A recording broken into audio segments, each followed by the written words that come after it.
Okay, Campbell's Destroyers, I can see that the last thing that we're having problem with when it comes to decimals is ordering decimals that have a different amount of digits. So I'm going to teach you a trick today that will help you take those decimals and compare them rather simply. So here on the board I've written 4 decimals. I've written 4 decimal and whole numbers. I've written 1 and 4 tenths, 1 and 35 hundredths, 1 and 7 tenths, and 1 and 365 thousandths.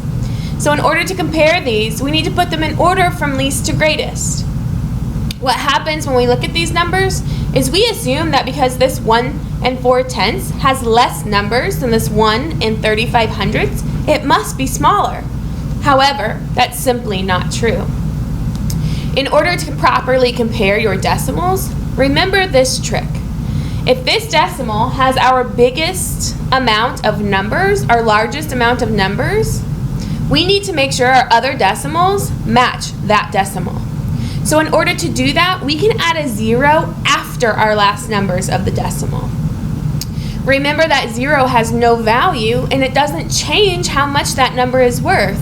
It just makes it easier for us to identify which decimal is actually bigger than the others. So the first thing I'm going to do is see here that my largest numbers of digits is 3 after the decimal point.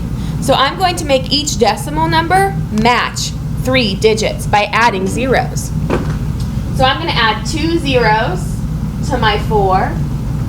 I'm going to add 1 0 to my 35 hundredths. I'm going to add 2 digits to my 7. And this here is going to remain the same because it already has 3 digits after the decimal.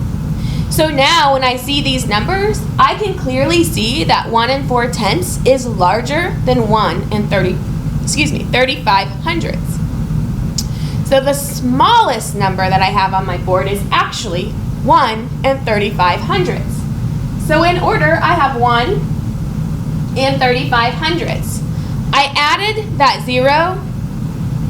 So I'm going to take it away in my answer because the original question asked me about 1 and 35 hundredths. So I can then cross that number out because I have already used it.